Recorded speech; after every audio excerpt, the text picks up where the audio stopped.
அல்லாஹ் இந்த குறைகள் எதுவும் மற்றவன், இந்த மாதிரி அல்லாஹ்வுக்கு புள்ளகள் இல்லை, அல்லாஹ்வுக்கு குறைபாடுகள் இல்லை என்று ஒரு முஸ்லீம் சொல்ற. அப்ப சுபஹானல்லாஹ்னு சொல்லும் போது நாங்க சொல்றாத் சுபஹானல்லாஹ் சுபஹானல்லாஹ் சுபஹானல்லாஹ்னு சொல்லும்போது என்ன சொல்றோம்?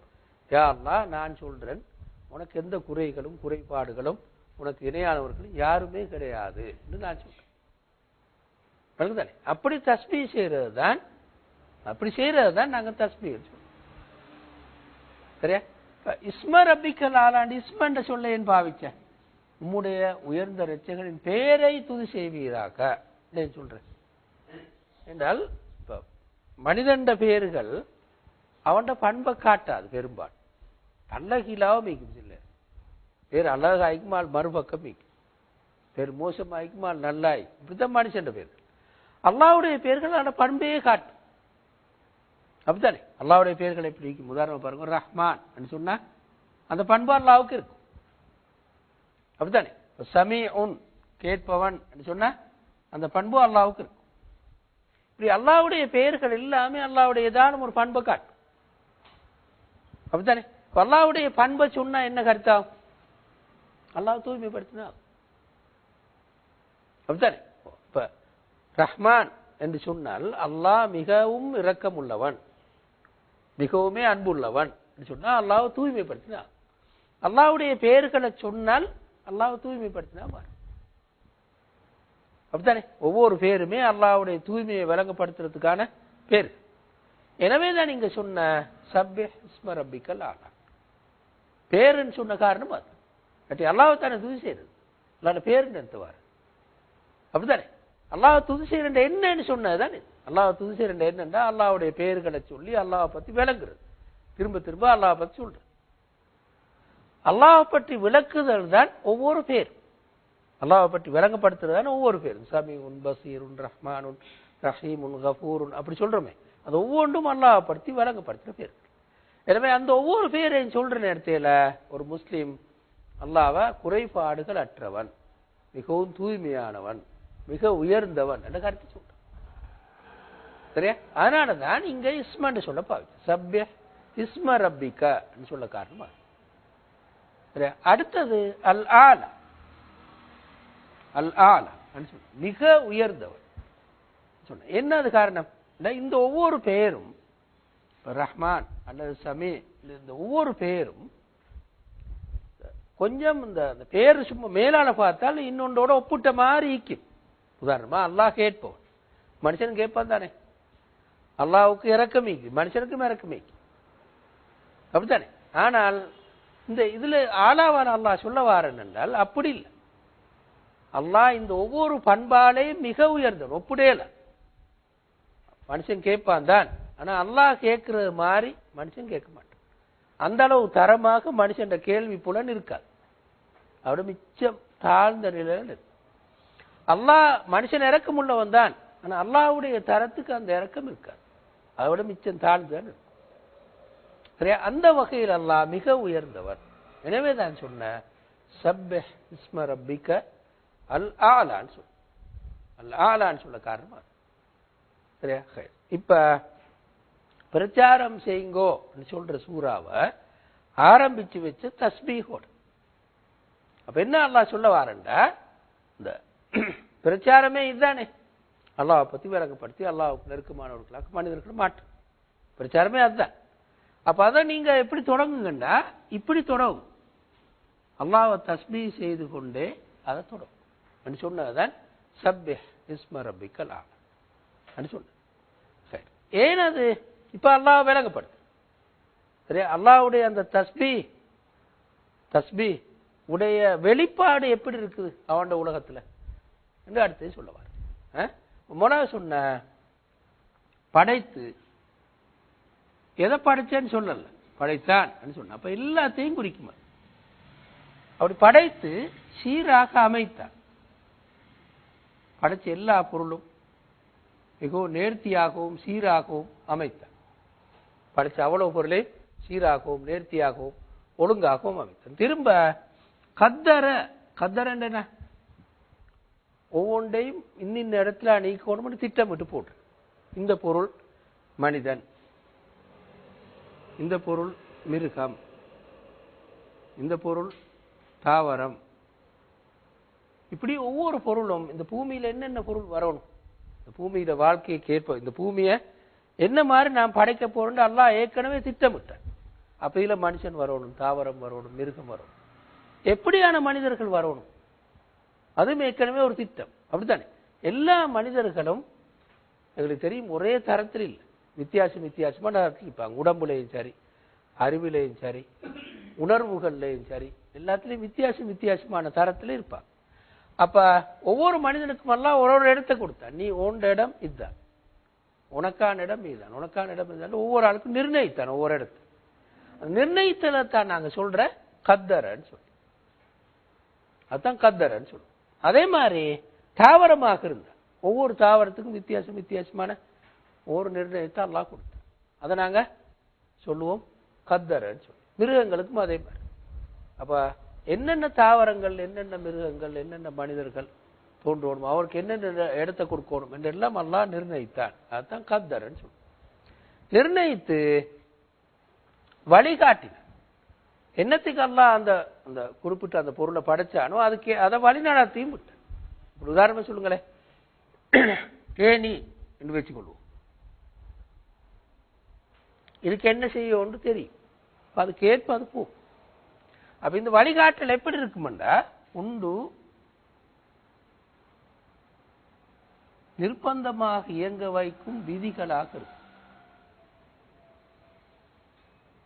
இரண்டாவது உள்ளுணர்வாக இருக்கும். மூணாவது புலனாக இருக்கும். நாலாவது அறிவாக இருக்கும். ஆக ஒன்றொன்றா கூட்டிட்டு போற சரியா. நிர்பந்தமாக இயங்கும் விதிகள் எடுத்த இப்ப கோள்கள் மாதிரி, நட்சத்திரங்கள் மாதிரி, இதுகளுக்கு விரும்பி இயங்குறதல்ல, குறிப்பிட்ட விதிக்கேற்ப இயங்கி ஆகும். சடப்பொருட்கள் எல்லாம் அப்படித்தான், தண்ணியும் சரி, காற்றும் சரி, இந்த பொருட்கள் எல்லாம் அதுக்கு போட்டிருக்கிற விதிகளுக்கு ஏற்ப இயங்கி ஆகும். உள்ளுணர்வு தாவரங்களுக்கு, மிருகங்களுக்கு, மனிதர்களுக்கு எல்லாம் இருக்கு. அப்ப அந்த உள்ளுணர்வு கொண்ட ஒவ்வொரு பொருளும் அதுக்கேற்ப இயங்கின்னு போகும்.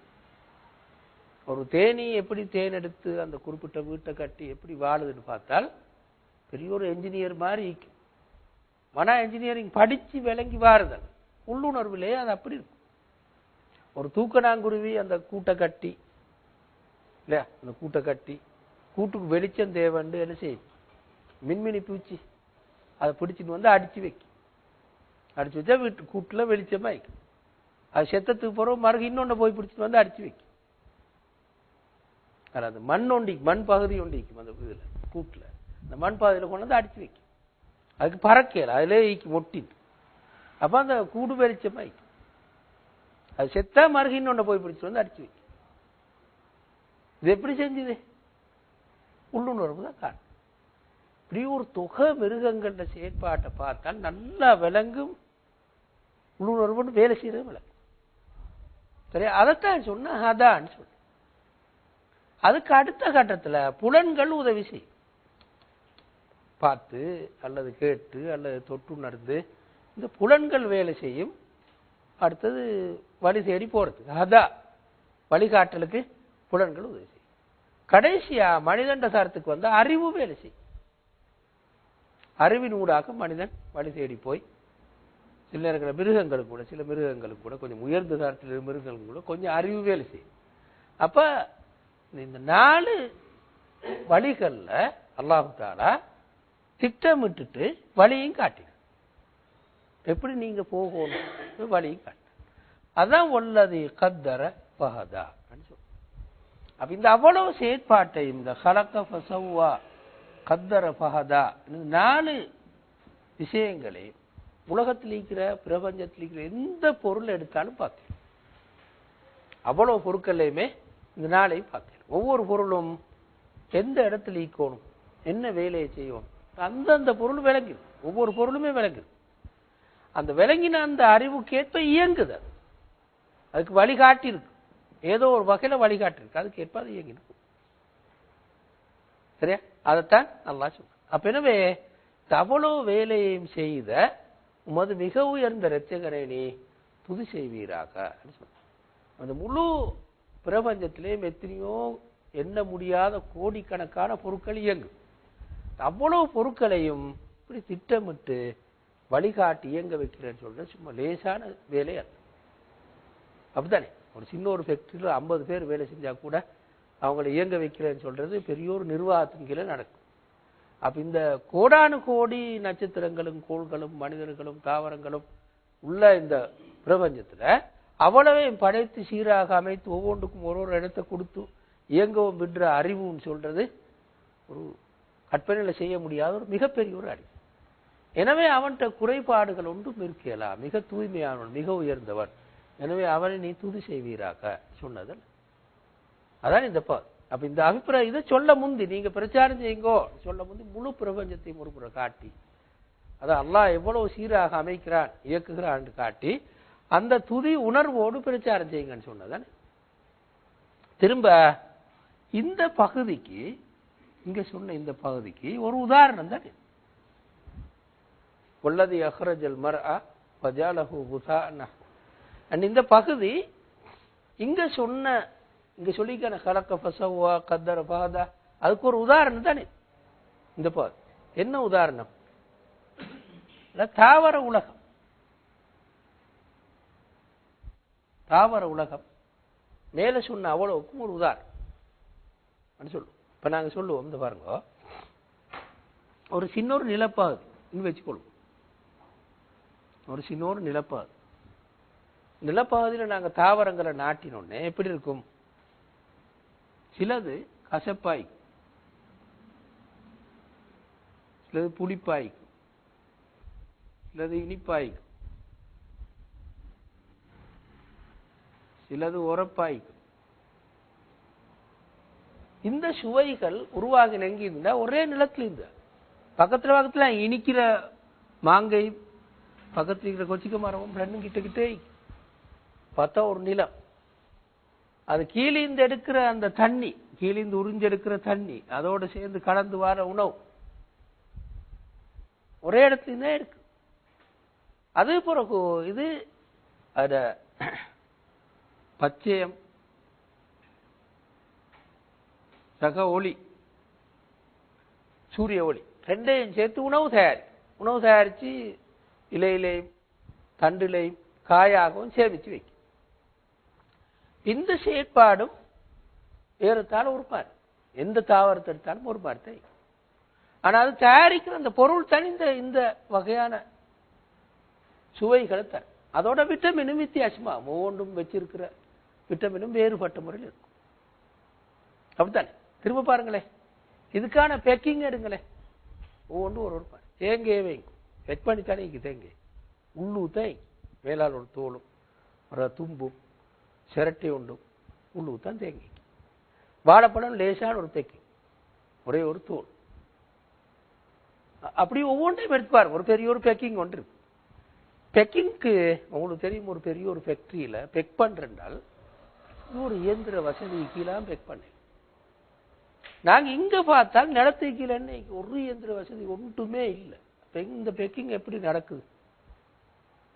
அப்படித்தானே? இந்த தாவர உலக செயற்பாட்டை பார்த்தால் இதுதான் கத்தர பஹதா. ஒவ்வொன்றும் இன்னின்ன பொருளாகத்தான் இருக்கணும். அந்த ஒவ்வொரு தாவரமும் பூமியிலிருந்து பொருட்கள் எடுக்கும்போது இன்னின்ன பொருட்களைத்தான் எடுக்கணும், இந்த மாதிரி தான் எடுக்கணும். சரியா? திரும்ப இந்த சூரிய ஒளியோடு சேர்ந்து பச்சையத்தை வைத்து உணவு தயாரிக்கும் போது இப்படித்தான் தயாரிக்கணும். ஏற்கனவே அதுக்கு உள்ளுணர்வு இருக்கிறது. அந்த உணர்வினூடாகத்தான் எல்லாம் செஞ்சுட்டு போகும். எந்த கருத்தை தான் நல்லா இந்த அஹ்ரஜல் மர்அ கத்தர ஃபஹதாக்கு உதாரணம் சொல்லணும். உதாரணம் சொல்லத்தான் தாவர உலகத்துக்கு கொண்டு போட்டேன். இதுல ஒளி ஒரு சக்தி, அது சடமாக மாறு, பொருளாக மாறு. என்ன சொல்ல வந்தோம்னா, தாவரம் சக்தியை சட பொருளாக மாத்து. உண்மையில் சூரிய ஒளிய பொருளாக மாத்து. ஆனா மனிதனுக்கு இதே இல்ல, சடத்தை சக்திய சடமாக்க இல்ல இன்னும் மனுஷனா. அதனால இந்த ஒளி தொகுப்புன்னு சொல்றது, பச்சை மொழியும் சேர்ந்து இந்த செயற்பாட்டுக்கு ஒளி தொகுப்புன்னு சொல்லி, இந்த ஒளி தொகுப்பை பற்றி பூரணமான அறிவு இன்னும் இல்லை. அளவு தூரம் தான் விஞ்ஞானிகளுக்கு சொல்லல. அதுக்கு காரணம் அதான் இங்க சொல்ல வாரேன்டா, அல்லாஹ் இந்த ஒழுங்கு அப்படியே திட்டமிட்டு வைத்து தாவரங்களுக்கு வழியையும் காட்டிருக்கிறார். எனவேதான் ஒவ்வொன்றும் ஒரு சுவையும் ஒவ்வொரு வகையான விட்டமினையும் சுமந்திருக்கும். சரி, அதைத்தான் நீங்க இதுக்கு இந்த சொன்ன விஷயத்துக்கு உதாரணம் ஒன்று நீங்க காட்டு. ஆகவே வித்தியாசமான உதாரணம். இப்ப மிருகம்ண்டா புலன்களாலும் இருக்கு, கொஞ்சம் அறிவும் மீக்கும். மனிதன்டா எல்லாம் மீக்கி, உள்ளுணர்வு மீக்கி, புலன்களை மீக்கி, அறிவு மீக்கி. தாவரங்களுக்கு புலன்கள் சொல்லி தெளிவாக உண்டு, தொட்டுணர்வு மட்டும் மீக்கி. தொட்டா ஒரு அளவு தாவரங்களுக்கு விளங்கும், அது தவிர வேற ஒன்று. அடுத்து நடமாட்டம் ஒன்றும் இல்லை, ஒரே இடத்துல நின்று கொண்டு மனிதனுக்கும் மிருகங்களுக்கும் ஆக முக்கியமான உணவுப் பொருள்களும் தயாரித்து கொடுக்கும் தாவரங்கள். அதைத்தான் அல்லாஹ் இங்க உதாரணமா காட்டும். உதாரணமா காட்டி தலகீழ அடுத்த பகுதியும் காட்டு. இப்படி தாவரம் பசுமையாக இருந்து உணவுப் பொருளை தயாரித்து குடிச்ச அதே தாவரம் இப்படி மாறிடும் கூட. தலகீழ மறுபக்கம் மாறும் கூட, சருகுகளாக மாறி அழிஞ்சு போகும். அப்படித்தானே? இந்த அழிவும் கூட உண்மையில இன்னொரு திட்டத்துக்கு தான், இன்னொரு விளைவாக மாறும், எருவாக மாறும், உரமாக மாறி தாவரத்துக்கு அது உணவுப் பொருளாக போகும். மறுக அது தாவரமாக மாறும், மறுக எருவாக மாறும். அப்படியே ஒரு வட்டத்தில் இயங்கிக் கொண்டே. இதுவும் இந்த தாவரங்கள் இந்த அழிவும் கூட மிகப்பெரிய பயன்பாட்டை கொண்டது சொல்ல தேவை. மனிதனுக்கும் மிருகத்துக்கும் அதே தாவரம். அப்ப இவ்வளவும் குர்ஆன் சொன்னது முழு உலகத்திலேயும் முழு பிரபஞ்சத்திலேயும் அல்லாஹ் தஆலா உடைய ஆற்றலை காட்டுவதற்கு அல்லாஹ் சொன்னார். இந்த ஆற்றல் படைத்து அல்லாஹ்வை துதி செய்வீராக, தஸ்பீஹ் செய்வீராக என்று சொன்னத இந்த வசனம். திரும்ப அப்படி சொல்லிட்டு இப்பதான் அல்லாஹ் சொன்னான், சனுகுர்உக ஃபலா தன்ஸ.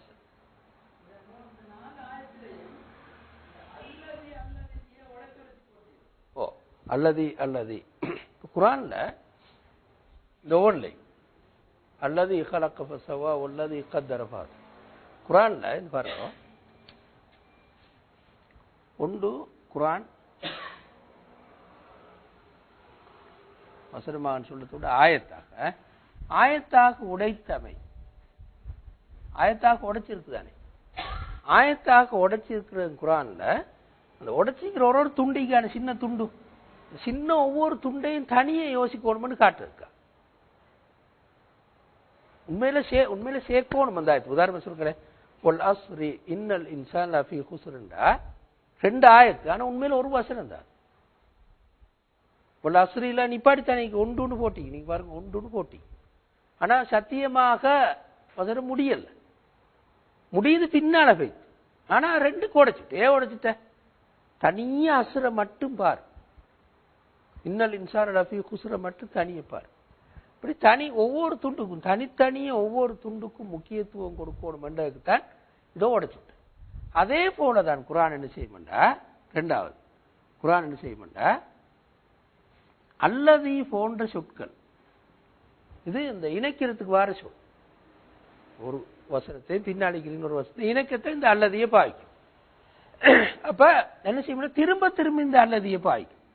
அல்லதி திரும்பவும் இன்னொரு முறை அல்லதி. உண்மையில ஒரு அல்லதி போதும், சாதாரணமான வசனமா இந்த உதாரணமா அல்லதி خلق فسوى وقدر فهدى وقدر فهدى واخرج المرعى சொல்லு. மொழிப்படி அது தவறில்லை, சரி. ஏன் தனி எடுத்த, வேறையா எடுத்த? இதே கருத்து, ஒவ்வொன்றும் தனித்தனி விஷயம், ஒவ்வொன்றும் தனித்தனி செயற்பாடு, தனித்தனி விஷயம், ஒவ்வொன்றாக நீ கவனிக்கும் அப்படின்னு சொல்லத்தான் தனியா அல்லது கத்தர பஹதா சொல்ல. ஹலக்க யோட சம்பந்தப்பட்ட ஒன்றுதான் சீராக அமைத்து, அது ரெண்டுமே தனியான ஒரு செயற்பாடு. திரும்ப கத்தரையும் ஹதாவும் ஒன்றோடு ஒன்று சம்பந்தப்பட்ட இன்னும் ரெண்டு செயற்பாடு, அதுவும் தனியா வேறையா ஆராய வேண்டிய ஒரு மிகப்பெரிய ஒரு பாது. எனவே வல்லதின்னு திரும்ப வல்லதின்னு சொல்ல, வல்லதி கத்தர பஹதான்னு சொல்ல. இது குர்ஆன்ல நிறைய உதாரணம். சொல்லுங்களேன். சூரத்துல் பக்கரால சும்மா நான் போற போக்கில் சொல்றேன். இந்த ஹுதல்லில் முத்தகீன் அல்லதீன யுமினூன பில் கைப் வ யுகீமூன ஸலாத் வ மிம்மா ரஸக்னாஹும் யுன்ஃபிகூன். அல்லதீன திரும்ப வரல ஐனைக்கு வரை. அவர்கள் கைபை ஈமான் கொண்டு தொழுகையை நிலைநாட்டி செலவழிப்பார்கள். அப்ப அல்லதீன போடல் அல்லதீன யுமினூன பில் கைபி வ யுகீமூன வதன் வ யுகீமூன ஸலாத் வ மிம்மா ரஸக்னாஹும் யுன்ஃபிகூன். அது புற அல்லதீனே போட்டு வல்லதீன யுமினூன பிமா உன்ஸில இலைக வமா உன்ஸில மின் கப்லிக அனு போட்டு ஐனைக்கு அல்லதீனே உடலாம். உண்மையில் விட்டுட்டு சொல்லேன். வ மிம்மா ரஸக்னாஹும் யுன்ஃபிகூன் வ யுமினூன பிமா உன்ஸில இலைக வமா உன்ஸில மின் கப்லிக வ யுமினூனு சொன்னான். வல்லதீன யுமினூனு சொன்னோன்னா தனியே பார்க்க வேண்டிய ஒரு பகுதி சொன்னது. நானதான் அப்படி சொன்னேன். அதுதான் இங்கேயும் வந்து பாரு அல்லதீன்னு தனியை போட காரணம். சரி, அடுத்து கொண்டு வாங்களே. சனுக்குறி உக்க ஃபலா தன்ஸ. அப்ப என்ன இதெல்லாம் சொல்லிட்டு